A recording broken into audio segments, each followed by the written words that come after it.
سيدنا محمد وعلى آله وأصحابه الطيبين الطاهرين أجمعين. أما بعد، فقد قال الله تبارك وتعالى في القرآن المجيد والفرقان الحميد، وهو أصدق القائلين: فأعوذ بالله من الشيطان الرجيم، بسم الله الرحمن الرحيم. ولتكن منكم أمة يدعون إلى الخير ويأمرون بالمعروف وينهون عن المنكر وأولئك هم المفلحون. وعن أبي هريرة رضي الله عنه أن رسول الله صلى الله عليه وسلم قال: من دعا إلى هدى كان له من الأجر مثل أجور من تبعه، لا ينقص ذلك من أجورهم شيئا. ومن دعا إلى الضلالة كان عليه من الإثم مثل أثام من تبعه، لا ينقص ذلك من أثامهم شيئا. رواه مسلم. صدق الله مولانا العظيم، وصدق رسوله النبي الكريم، ونحن على ذلك من الشاهدين والشاكرين، والحمد لله رب العالمين. اللهم صل وسلم وبارك على سيدنا ونبينا ومولانا محمد وعلى آل سيدنا ونبينا ومولانا محمد، كما صليت وسلمت وباركت على سيدنا إبراهيم وعلى آل سيدنا إبراهيم إنك حميد مجيد. درنو معزز دوستانو، پدین مینو مؤمنانو رڑو، اللہ جل جلالہ پا قرآن عظیم شان کی پا سورة آل عمران یوصل صدور نمبر آیات کی فرمائی لی دی چه پتاس کی دی یوداسی ڈلوی چه مومنان دا اللہ بندگان حغو خیر تا و اسلام ترا دعوت کی. وَلْتَكُمْ مِنْكُمْ أُمَّةٌ يَدْعُونَ إِلَى الْخَيْرِ، پتاس کی دی یوداسی ڈلوی چه حغا دا اللہ جل جلالہ بندگان حغا انسانان دا اسلام و مقدس دن ترا دعوت کی. اللہ تبارک و تعالیٰ فرمائلی دی: وَيَأْمُرُونَ بِالْمَعْرُوفِ وَيَنْهَوْنَ عَنِ الْمُنْكَرِ. دا کسان دو کارو کی، دا ڈل دا مومنانو دا دو کارو کی. یو دا چھ مومنان دا اللہ تبارک و تعالیٰ و اوامر ترا دعوت کی. اللہ عز و جل او ید اللہ رسول صلی اللہ علیہ وسلم چه پخپل و مبارک و احادیثو کی مومنان و کم شت را دعوت کری دی، مومنانو تی دا کم امر دا کم کار دعوت کری دی. دا دغ مومنانو هم باید چه دا کاروی چه دی مومنان دا اللہ تبارک و تعالی و دغ دین تا و دغ دین اسلام تا را دعوت کی.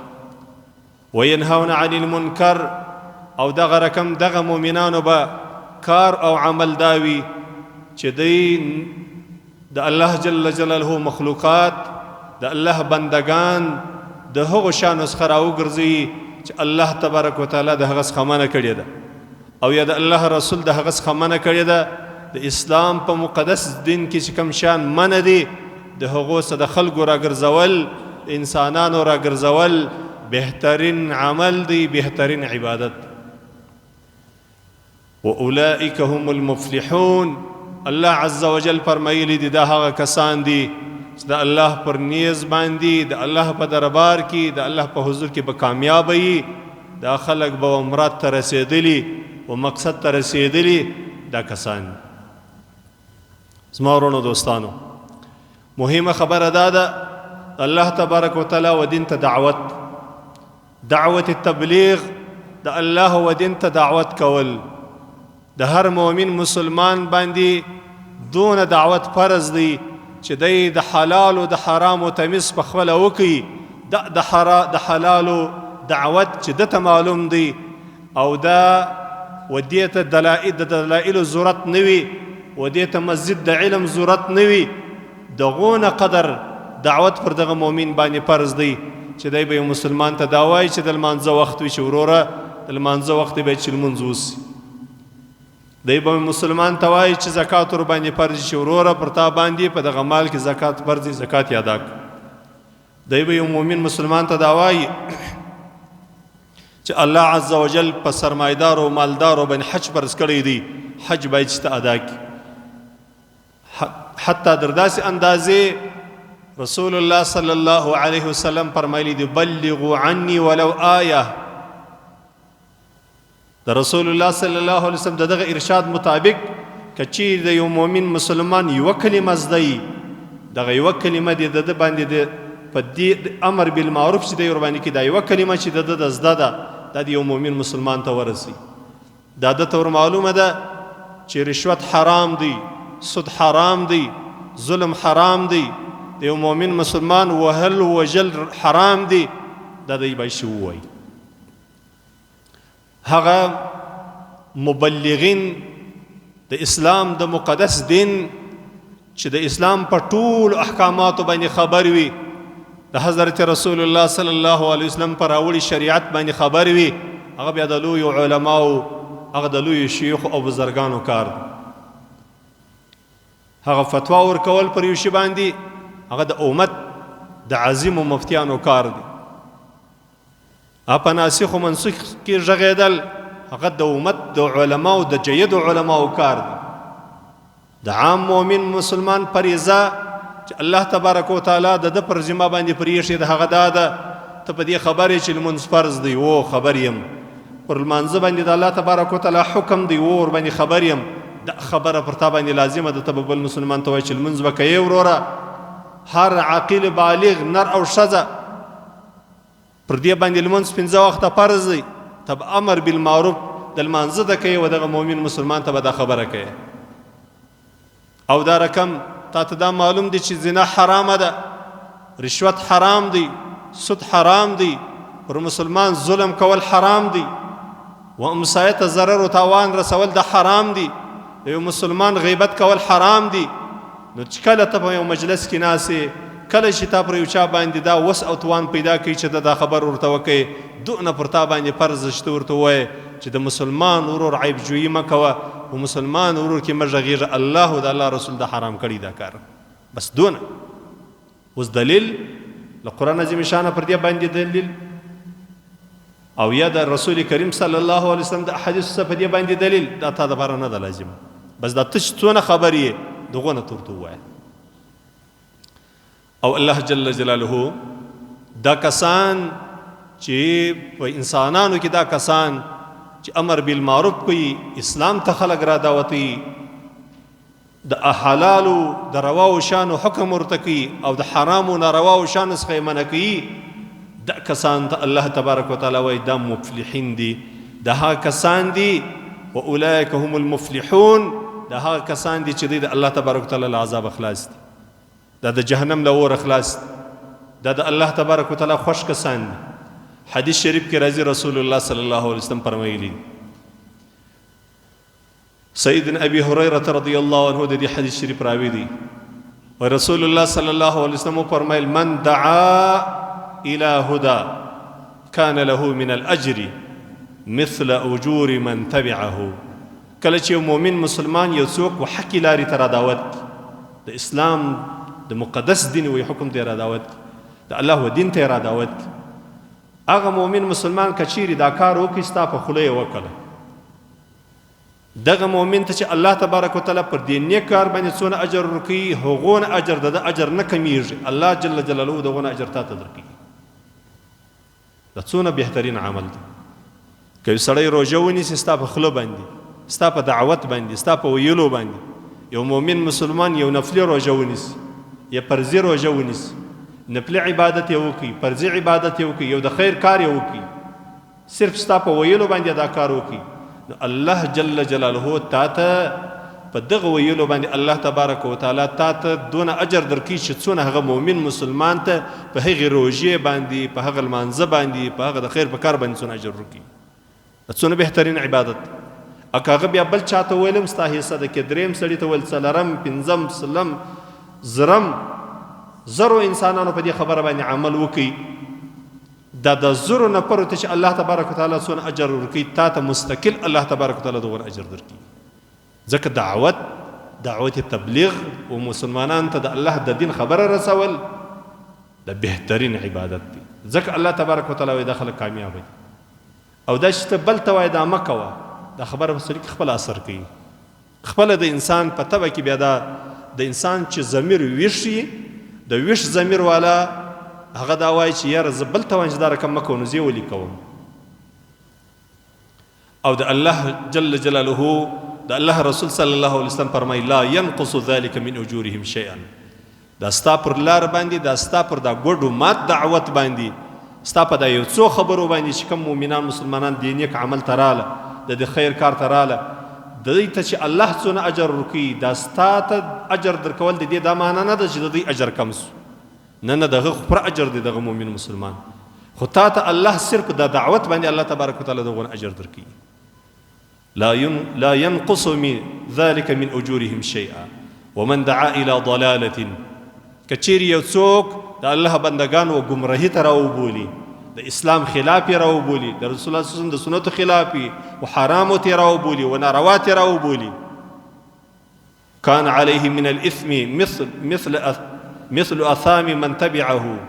رسول الله صلی الله علیه وسلم فرمایلی دي الله جل جلاله دغه انسان ته چې بل انسان په ګناه باندې امر کوي یا ورته راوست، چې دته الله جل جلاله څونه ګناه ده په کاته کې الله لیکي، او غونه ګناه الله تبارک وتعالی ستاسو په کاته کې لیکي. ځکه تا خداوت تا کړی دی، دا د شر دروازه خو تا خلاصه کړې ده. چې موږ داخل ګو توای چې له د بدعات او خرافات سزان ګوري، مبتدعين یو کار دادي د دعوت حق مؤمن مسلمان ته نور کوي. د مبتدعينو د بدعتيانو یو خوې دادي، یو عادت یې دادي، وای دعوت مکوه، خلکو ته دا لارې مشه، دعوت د علماو کار دی. چې دا پوښتنه ځینې وکړي چې زه یو چاته وایم چې کلمه ووایي چې لا اله الا الله محمد رسول الله، دا بد کار دی. دا حق زه نه لرم من حیث مسلمان، دا حق نه لرم زه دا کلمه یو چاته ورښیم. دا حق زه نه لرم چې یو چاته وایم ته لمونځ کوه، دا لمونځ فرض دی. دا حق زه نه لرم چې یو چاته وایم چې ته سرمایه‌داره یې زکات خپل مال ورکړه. یو چاته هم ته ظلم مه کوه، یو چاته هم ته پر یتیمانو ظلم مه کوه، د یتیم مال مه خوره، د کونډو یتیمانو سره بد مه کوه. د امر بالمعروف نهی عن المنکر چې زه کوم دا بد کار دی. دوی ظالمانو به بیا دلته دغه حربه استعمالوي. تا ته به وایي تا ته ناسخ و منسوخ نه دي معلوم، تا ته ناسخ و منسوخ نه دي معلوم، تا ته د دې اجازه نشته چې ته دعوت وکړې. یوه د خدای دښمنه ظالمه هغه علماو چې کم قید او شرط د ناسخ او د منسوخ د ایښی دی، هغه په دغو ځایو کې نشي. د پر هر مؤمن مسلمان دا فریضه ده چې دی به تا ته د خیر دعوت کوي، د خیر خبره به درته کوي، له شره به دې راګرځي. په یو مجلس کې خلک ناست دي غیبت کوي، یو مؤمن مسلمان ورته ورور د غیبت حرام دی، د دې مسلمان دغه عیب ته بیانوي، په دغه عیب بیانولو کې کینی ته الله سزا درکوي. دا دعوت دی، الله جل جلاله دې مؤمن ته په دې باندې اجر ورکوي. هغه مؤمنان د کبیره ګناه سره راوګرځېدل، یو لویه عظیمه ګناه چې د یو مسلمان غیبت دی، دغه د کولو سره مؤمن راوګرځېدي. لیکن دلته به بیا مبتدعين بدعتیان به تا ته دا وایي چې امر بالمعروف نهی عن المنکر دا زما او ستا کار نه دی، دا د علماو کار دی. او دلته د الله رسول صلی الله علیه وسلم وایي چې څونه کسان ستا د یوې خبرې مطابق د الله و دین ته راله و خیر و کار ته راله، د بدو ځان راوګرځوي، هغونه کسانو په اندازه باندې الله تبارک وتعالی ته اجر درکوي. که زرو کسانو دا نیک عمل تر سره کوي، و زرو کسانو اجر به الله تبارک وتعالی ته درکوي. لا ينقص ذلك من اثامهم شيئا. الله رسول صلی الله علیه وسلم کدي خلق په ګناه اخته کړه، په ناروا دي اخته کړه، د سود ولاري ته دی بوتله و نور حرام ته دی بوتله، چې څونه انسانان د دغه حرامي پر لار باندې روان دي، د ټولو کسانو ګناه ستا په کاته کې الله تبارک وتعالی جمع کوي. سبب د دې ګناه تسوي دعوت تا دا ګناه ته وکي، دا د ګناه دروازه تا ورته خلاص کړله، تا دا خلک ودی لاري ته راوستل. الله جل جلاله دې موږ او تاسو د ګمراهۍ څخه وساتي. د سیدنا ابي مسعود عقبه ابن عامر انصاري البدري رضي الله عنه روایت، رسول الله صلی الله علیه وسلم فرمایي من دل على خير فله مثل اجر فاعله. کله چې یو مؤمن مسلمان نور مؤمنان مسلمانان د الله و دین ته راوبولي، د خیر و کار ته راوبولي، امر بالمعروف نهي عن المنکر، دعوت د تبلیغ، د مبتدیینو خبره به سړی له غوږه وباسي چې دعوت تبلیغ د علماو کار دی. نه، دا تا چې څونه زده دي به دا ستا دپاره دعوت دی. تا ته چې څونه حرام در معلوم دي، ناروا در معلوم دي، دا ستا دپاره دعوت دی، بس ته د الله د رضا دپاره کوه. رسول الله صلی الله علیه وسلم وایي که چیرې یو مؤمن مسلمان یو بل مسلمان ته یوه خبره د خیر د وښیي، الله تبارک وتعالی و دغه مؤمن مسلمان ته چې هغه کوونکی د دې خیر د کار ده چې څونه وخت په دې کار باندې مصروف وي، الله جل جلاله وي و هغه ته دغونه اجر ورکوي. او دا به یقیني زه درته ووایم، زه تقریبا د 8 کالو بوم یا به د 9 کالو وم، زموږ د والد صاحب د شیخ صاحب مرحوم زموږ والد صاحب د هغه یو شاګرد و کاري صاحب موږ ورته ولي زما یو نوم يیر دی، موږ ته به قرت ویل.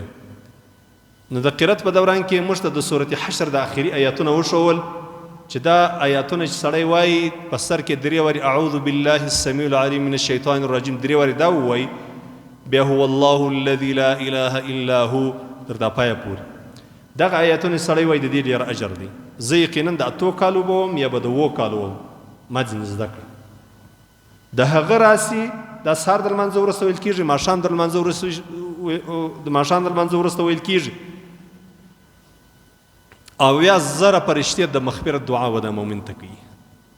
که ماښام سړی وایي در ساره الله تبارک وتعالی دا 1000 فرشتې د مغفرت دعاوې کوي، او که ماښام وایي بیا در ساره پورې او ویل کېږي دغه 2 وخته. اسانه آیتونه دي، ده هو الله الذي لا اله الا هو عالم الغيب والشهاده والرحمن الرحيم در پایه پورې. په سر کې صرف د اعوذ بالله ویل کېږي، اعوذ بالله السمیع العلیم من الشیطان الرجیم. یقیني د هغه راسي زه اوس درته اوس یې وایم. نو دا څه کلونه چې دا ما ویلي دي، یقیني هغه کاري صاحب ته به الله تبارک وتعالی که ژوندی دي الله دې په عمر کې برکت واچي، الله دې مغفرت ونصیب، او که وفات شوی الله دې قبر د جنت یوه روضه وګرځي، دته به الله تبارک وتعالی دې اجر ورکړي. دا رقم زما د خپل والد صاحب سره په لمانځه کې به د سورة اعلی ویلی دا سبح اسم ربک الاعلى الذي خلق فسوى والذي قدر فهدى. دغه سورت به د په لمانځه کې ما په لمانځه کې ځینې زده کړي، جومات مو کوي په جومات کې مې ځینې یاد. نو زموږ والد صاحب مرحوم ته به الله تبارک وتعالی د دغه سورت چې ما د ده په لمانځه کې یاد کړی دی، الله تبارک وتعالی به دته اجر ورکړي. اوس یې تقریبا 25 کال دی چې وفات شوی دی. داسې زما ورونو دوستانو، خپل انډیوالان، خپل ملګري، خپل دوستان چې په مجلس کې سره ناست یاست، چورت له ځان سره چې زه به دلته څنګه کاروبار وکړم، د دین یو ګټه به څنګه وکړم، څنګه به یو شی وګټم. نو سړی خپل انډیوالانو ته داسې ویلی چې د یو عالم هسې مې واورېدل چې که سړی د غمو د مشکلاتو څخه ځان خلاصوي، که د الله رضا پیدا کوي، او دا یې زړه غواړي چې د خدای په قهر و غضب کې دې زه نسم مړ، نو هغه سړی د استغفار وایي. ته د استغفار وایي د ډېرې فایدې دي. هلته رسول الله صلی الله علیه وسلم پر استغفار ویلو باندې حکم کړی دی. هلته د الله قرآن پر دې باندې شاهد دی، د الله د قرآن حکم دی. الله تبارک وتعالی حکم کړی دی چې استغفار وایي. دلته تا په د اسانه پښتو یو څو تورو کې دغه خپل ملګرو ته انډیوالانو ته دا وښول چې ما د علماو څخه اورېدلي دي چې سړی استغفار وایي الله تبارک وتعالی د رزق دروازې ورباندې راخلاصوي. چې سړی استغفار وایي الله جل جلاله وایي د مصیبتو د غمو ساتي. چې سړی استغفار وایي پر دغه سړي د خدای قهر او غضب نه کیږي، د خدای د قهر او غضب د سړی خلاص د امر بالمعروف. اوس نو دا سړی چې هر څونه وایي، کې د ورځې 100 وارې وایي، کې 1000 وارې وایي، په هر وار ویلو کې الله تبارک وتعالی چې دته څونه اجر ورکوي، د د ثواب کته څونه باندې ډکیږي ستاسو دغه ثواب. دا رقم زما ورونو نهي عن المنکر، د منکراتو څخه د مؤمنانو راګرځول. در ټولو بهترین دعوت دا دی چې سړی د رسول الله صلی الله علیه وسلم حدیثو ته مؤمنان را دعوت چې کوشش کوه د الله د رسول صلی الله علیه وسلم په احادیثو باندې پر سنتو باندې عمل کوه، او مؤمنان د دې سره بند کې چې ګوره په دین کې له خپله ځانه شیان مه کوه، د خپله ځانه بزرګۍ په دین کې مت اچوه چې بیا بدعت ځینې جوړ شي، بیا به مبتدی درته ویل کېږي، او د مبتدی سړي د بدعتي سړي ته الله جل جلاله نه فرض عبادت قبلوي نه نفل، او الله تبارک وتعالی د دغه الله جل جلاله دغه انسان نه بخښي د مبتدی، ځکه د یو ناروا کار کوي د ثواب په نیت باندې، د عبادت په نیت باندې. نو چې یو مؤمن مسلمان سړی د دې سره وګرځي الله جل جلاله به تا ته په دې باندې څونه اجر درکړي چې دا د الله د رسول راوړی پیغام دې بچاو تا د رسول الله صلی الله علیه وسلم په طریقه کې یو څوک وګډوډۍ ته پرې نه شو چې په دې کې ګډوډي جوړه کړي. رسول الله صلی الله علیه وسلم د خیبر په ورځ باندې وویل د سیدنا ابي العباس سهل ابن سعد الساعدي رضي الله عنه روایت قال يوم خيبر لأعطين الرأية غدا رجلا يفتح الله على يديه. سبب د خیبر د جنگ فتح الله تبارک وتعالى د یو داسې سړي په لاس باندې وکړي زبدا د اسلام د مسلمانانو جنډۍ بیرغ وهغه چاته ورکم چې د په لاس باندې الله تبارک وتعالى د فتح وکړي خیبر به فتح سي يهود به الله وشرمي. رسول الله صلی الله علیه وسلم چې دا وویل دوی خبرې نوري وکړي. یو خبره دا وکړه دا به داسې سړی د الله او د الله د رسول سره محبت کوي.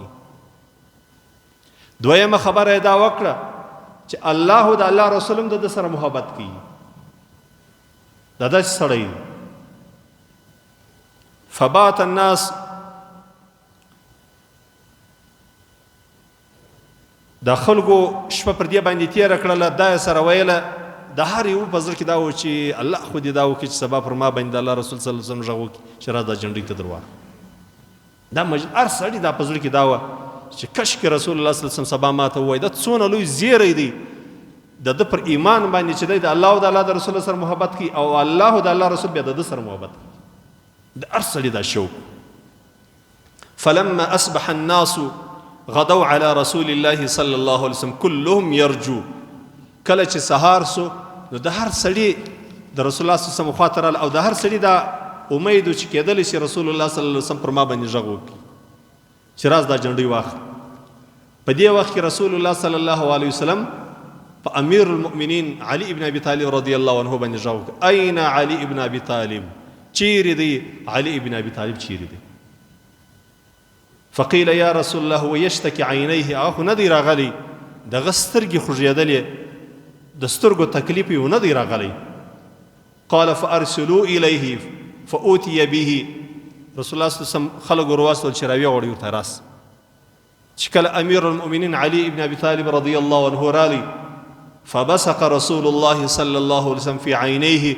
رسول الله صلی الله علیه وسلم د دم پر رقم د په سترګو کې ورته کړل. یو داسې سړی ناړې توکي یو د دم په رقم باندې د انشا په سترګو کې د کوچني کوچني ذرې د ناړې دا د دم طریقه ده. ودعا له فبرأ حتى كأن لم يكن به وجع. حدیث شریف کې راځي رسول الله صلی الله علیه وسلم دعا ورته وکړل دم یې ور باندې وکړي په سترګو کې ورته کړه داسې الله تبارک وتعالی جوړ کړي لکه بالکل چې د تکلیف نه درلودي. دا معجزه ده د پیغمبر صلی الله علیه وسلم او دا طریقه د دم ده. او زموږ د پښتنو بیا دا عادت دی دم پر هغه سړي باندې کوي چې ګرځي په مردار خور پسې چې څه غاړګیانې په غاړي یو بنګړی منګړی په لاس یو د کلندریانو خولۍ په سر بدې باندې دمونه دا خو د مؤمن کار د مسلمان کار د دیندار سړي کار دی به بېدینو پسې ولې زغلی. او دا قرآن خدای نه دی چې موږ په ټیکه اخیستی قرآن به زه خالي وایم په دم کې بیا زه پر تا باندې وایم. هر مؤمن مسلمان په دې قرآن ایمان دی دا قرآن دم دی. رسول الله صلی الله علیه وسلم وایي الحمدلله سورة فاتحه دا شفا ده سورة الشفا نوم دی د الله رسول صلی الله علیه وسلم فرمایل د هر مرض علاج الله تبارک وتعالى په الحمدلله کې. صحابه کرام وواري پر یو چا باندې الحمدلله شریف ویلې ده د لړم په زهرو باندې یعنی لړم چې چلی واغه سړی الله تبارک وتعالى جوړ کړی. نو دا دم دی بس تاسو په خپل اولادو باندې هم کولی شئ په خپل ځان باندې هم کولی شئ. او دا رقم آیت کرسی شریف در هر لمانځه وروسته دا رقم 3 اخري سورتونه قل هو الله احد قل اعوذ برب الفلق قل اعوذ برب الناس مشتي په دا قرآن ایمان راوړی دی دا الله جل جلاله دا الله د رسول حکم دی دا قرآن وایي وننزل من القرآن ما هو شفاء ورحمة للعالمين. ابل ورځ ماته یو سړی وایي دلته راغلی و نو څوک یې راوستلی په دې باندې د مال دا کیسې میسې زه نه کوم د تعویذانو ماویزانو عالم تعویذان پر هغه طریقه باندې د علمای دیوبند د مسلک مطابق چې قرآن او حدیث کې ولیکل سي په عربي ژبه باندې بالکل روا دي. دا زموږ مسلک دی، دا زموږ عقیده ده. لیکن کاروباریان یې موږ نه یو، دا نه دا لینونه چې ورته لګېدلي. نو ورور یې په خوب کې بیرېدلی وي، بیا داسې وسواسي و تکلیف یې و. خیر هغه طریقه سنت طریقه ورو شول، مال دا رقم دم کوه، دا رقم کوه. په پای کې راته یوه دانه باطلنامه به مولوي صاحب رالیکې. نه مې ورته وویل چې دا باطلنامه ته بولې چې شي کر سره باطلنامه ده چې شي. وای باطلنامه خو دا باطلنامه چې دا خلک وایي دا باطلنامه چې دا ډېر اثر لري. مالته ماته یې په دې باطلنامه ما پوه کوم، دا باطلنامه که یو دی شی چې سړی یې ولیکي بیا سړی نه جوړه کېږي، نو خو ما خو به ولا اوس په دا حجره کې 10 دانې زړولي وای. او که به دا باطلنامه دی چې سړی یې ولیکي بیا سړی مري نه، نو خدای ملا به 10 دانې اوس په غاړه وای. او که باطلنامه داسې شی چې سړی یې ولیکي بیا مسکین کېږي، نه خو د ملایان به ټوله سرمایه‌داره وای. او که باطلنامه دی شی چې سړی یې ولیکي دا ټولې دنیا انسانان مسخر سي، تسخیر ورباندې کېږي، نو خو موږ به اوس لیکلي وای. دا خلک وایي چې اکثره خلک چې ملایان وویني ګلۍ لا چپه کوي، دی نه چې مولوي صاحب دا یو کار در راته ووایي. نو ته اوس دا ما ته تېره وښیه باطلنامه، زه بیا د ځانه لپاره ور ولیکم. ده جواب نه کوي. ما ورته مال باطلنامه کې قرآن لیکل کېږي که نور شیان؟ ویا قرآن کې لیکل کېږي. نو مال باطلنامه خو نشي ډېره غټه یوه صفحه به سړی لیکي، یوه صفحه چې زه د قرآن عظیم شان آیت نه، خو د قرآن عظیم شان به د 2 سورته به دا کوچني سورتونه سړی کې ولیکي، دا یې 3 سړي کې لیکلي، دا یې 4 لیکلي، دا یې 10 لیکلي. نو ټوله قرآن خو سړی نشي لیکلی. نو دا زه چې در ولیکم دا زما په قلم باندې زه در ولیکم دا کاغذ د باطلنامې په صورت کې دا کتابو کې دا شان لیکلي دي، کاروباریانو دا شان لیکلي دي. نو داسې زه تا ته در ولیکم او درې کړم، دا ډېره مؤثره بولې. او که د قرآن عظیم شان و یا قرآن عظیم شان ډېر اثر لري، نو مال قرآن ستې کار نشته وایي شته. نو ما چې ټوله قرآن دې په کور کې پروت دی، ایمان عقیده دې دا ده چې دا قرآن دا قرآن حق د مولوي صاحب لیکلې باطلنامه ډېر اثر لري. مال ډېره عقیده دې ډېره کمزورې نه ده، لږ چورتم ښه شی دی سړی ووایي.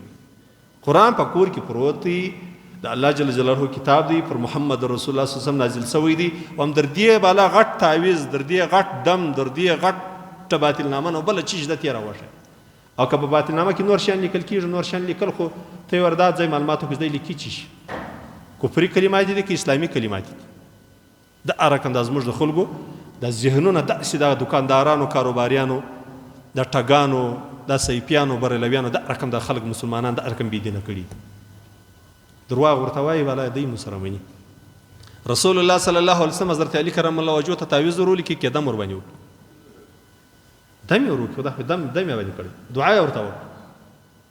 خو رسول الله صلی الله علیه وسلم په کاغذ قلم راخست اشتراس یو دی باطلنامه در ولیکم چې اسلام نه درباندې کېږي. نو ځکه زما ورونو قرآن د مؤمن دپاره دا شفا ده، د هر مرض پر خپلو ځانو باندې پر خپلو اولادو باندې قرآن وایاست، دا د ټولو مرضو دوا ده. بس دا نه بیا یو بله باندې ګډه کړې ده، لم ترکۍ هر څوک وایي خوله د محمد عثمان غواړي. سمه ده سید، هر یو محمد عثمان ایمان یې راوړی دی، مسلمان دی، مؤمن دی، خدای مني، قرآن مني، رسول الله مني، پر دا قرآن ایمان راوړی. بل کم بر محمد عثمان ته کم یو شی موږ خو لا که در دا اوسه دی خلک لیدلي وایي لم ترکۍ هر څوک وایي خوله د محمد عثمان غواړي. پښتانه دا متل کوي محمد عثمان چې لم ترکۍ ولي بیا به اسمانو ته ختې که څنګه کیسه مؤمن یا مسلمان یې یقین پر دې جوړ کړه چې دا د الله قرآن دی. پر دغه د ملایانو په لیکلو شیانو باندې چې هغه خپاره کوي د شکرانې دپاره یې درته لیکي، ولا که ستا له غمه مړ دی، ولا که ستا د دین غم اخیستی. چاته بیا در دا اوسه دی باطلنامه نه یو لیکلی چې دا به در ولیکم بیا به بېدینه کېږي بیا بس د ټوله ښه کاروبار برابر شي، ښه کور پیدا کړم، ښه ډیوټي پیدا کړم، عزت پیدا کړم، پلانکی شي. ګورئ په دې شیانو کې مه راځئ. ما درته وویل د اهل سنت والجماعت علمای دیوبند د تعویض قایلین دي، لیکن د خپلو شرایطو ضوابطو سره، کاروباریان نه دي. دا رسول الله صلی الله علیه وسلم امیر المؤمنین علی رضی الله عنه پر سترګو دم ورکړي، هغه جوړ سو. بیا رسول الله صلی الله علیه وسلم دا جنډۍ ورکړه، ورته ویل چې ورسه پر دا کلا باندې ورسه ورسره وجنګېږه. رسول الله صلی الله علیه وسلم چې کله ودې خواته روان سو، الله تبارک وتعالی رسول الله صلی الله علیه وسلم ورته اول ور دعوت د اسلام ورکړه، ورته وایي چې الله جل جلاله د اسلام پیغمبر تاسو ته راستولی دی، دا د اسلام دعوت دا قبول کړئ، دا شیان پر تاسو باندې لازم دي. که چیرې دغو خلکو د حق دا دعوت الله تبارک وتعالی قبول کړي. اوس نو رسول الله صلی الله علیه وسلم مهمه خبره ده اوس ورته وایي فوالله لأن يهدي الله بك رجلا واحدا خير لك من حمر النعم. اے علي ابن ابي طالب، رسول الله صلی الله علیه وسلم ورته وایي اے علي ابن ابي طالب، قسم می دی د الله په ذات باندې که ستا په ذریعه باندې الله جل جلاله په دغو خلکو یو د هدایت ولارې ته راوستي، اسلام ته راوستي، مسلماني ته راوستي، دا ستا دپاره خیر ده د هغو سرو اوښانو قیمتي چې د عربو بهترین مالو، چې ډېر قیمت بها اوښانو ډېر زیات قیمت یې درلودی. ای علي ابن ابي طالبه، که چیرې الله جل جلاله ستا په ذریعه باندې په دغو کسانو کې څوک مسلمان کړي، دینداره یې کړي و دین ته رالی، اسلام یې قبول کړي، الله جل جلاله به تا ته دا به ستا دپاره دونه فایدهمني چې تا ته د عربو په اصطلاح کې هغه سره اوښان ډېر قیمتي اوښان چې دا ستا مال وای ستا دولت وای در هغه ستا دپاره دا ډېره غوره ده. نو ځکه زما ورونو کوشش دا وکړي امر بالمعروف کوي. کېدلی شي زموږ او ستاسې په دا ګډو مات دعوت باندې، په دا ګډو ماتو خبرو باندې الله جل جلاله یو مؤمن د الله و دین ته راولي. و دا بدعتیان چې دي د سیفیانو بریلویان دا پر دا تبلیغیانو ډېر بد لګېږي. ولې؟ تبلیغي خو د دعوت توحید اوله ورته بیانوي، تبلیغي خو چې اوله ور ودرېږي د الله تبارک وتعالی صفت کړي، د الله تعریف کړي، الله ډېر لوی دی، الله بې نیازه دی، الله چاته نه دی محتاجه، الله دی نه عبادت ته محتاج دی، نه دی ذکر ته محتاج دی، نه تا ته محتاج دی، نه ستا مال ته محتاج دی. دا شان چې مسلمان یو په دې باندې پوه شي چې ورور الله واحد لا شریک ذات دی، الله زما څخه په خپل عبادت باندې راضي کیږي، په دا درواغو معاملاتو باندې، په دا جلوسو او جنډیانو باندې نه راضي کیږي. نو خو د دکانداري خو ودرېدل، د خلک راګرځولي په دغو شیانو باندې. هغه خو الله در وپېژني، هغه رب در وپېژني، هغه دا در پېژني چې ګورئ د الله د بندګانو عبادت مه کوئ، قبر پرستي مه کوئ، پر قبر باندې طوافونه مه کوئ، د مړو څخه خیر و شر مه غواړئ، وقدر خیره و شره من الله تعالی، خیر و شر د الله تبارک وتعالی په لاس کې دي. دا قبر پرستي پرېږدئ، دا د بدعتیانو، دا د سیفیانو، دا د بریلویانو لارې پرېږدئ، ځکه دوی پر تبلیغ باندې لګېږي. او دا به یو خبره به زه درته وکړم چې قسم مې دی د الله په ذات باندې چې یو تبلیغي چې دا یوه کلمه طیبه ووایي او یو مؤمن ته یې ورسېد، دغه تبلیغي در 2000 سیفیانو بریلویانو ښه دی. ځکه د توحید عقیده یې ده، خلق د الله په دین کې نه ګمراه کوي، د الله پر دین باندې دکانداري نه کوي. دا تبلیغي چې کومه خبره کوي دا د شیخ القرآن، دا د شیخ الاسلام، دا د هغو علماو خبرې دي چې هغه په لکونو علما شاګردان لري. دا دی چې ولاړ شي، دا دی چې کومې خبرې کوي دی په پښتو باندې کوي، د دغو لویو علماو خبرې دي ده ته یې راخلاصه کړي دي چې زما وروره تا خو نور نه علم کړی دي، نه نور به نور دا تورې وایه، دا رقم وایه چې الله واحد لا شریک دی. موږ د الله بندګان یو، الله مخالق دی، موږ یې مخلوق یو. موږ به د الله څخه کومک غواړو، موږ به د الله عبادت کوو. ایاک نعبد و ایاک نستعین څه معنا؟ خالص الله تبارک وتعالی عبادت کوم، خالص الله تبارک وتعالی څخه کومک غواړم. په دې ځای کې قبر پرستي ټولې ختمې سوې، د باطل عقیدې، د غدالو د مغدلو خلکو عقیدې ټولې ختمې سولې، ځکه دوی راولاړېږي، دوی به له تبلیغه بد وړي، دوی به له تبلیغیانو بد وړي، دوی به له دغې طریقې، له دغه عظیمې لارې د دعوت چې د علمای دیوبند په رأس کې دي، رهبري د علمای دیوبند ده، د دې لارې مخالفت به کوي. ولې؟ چې دا مازې ته پر دغه لار باندې ولاړې، تا الله جل جلاله په حقیقي معنا باندې وپېژندئ، د الله صفات تر معلوم سوه، د الله جل جلاله دې وپېژندئ، عقیده دې سمه سوله، بیا ته دا خلک څه کوي چې ته به پسې بیا به ته انسان ته سجده نه کوې، بیا به ته قبر ته سجده نه کوې، بیا پر قبر باندې طواف نه کوې، بیا د الله بندګانو ته به له مشرق له مغربه ناریه نه ور وایي چې کومک را سره وکړه. دغه عقیده دې سمه سي، دی وایي چې عقیده د ده سمه سي، نو بیا په موږ څوک پسې کېږي؟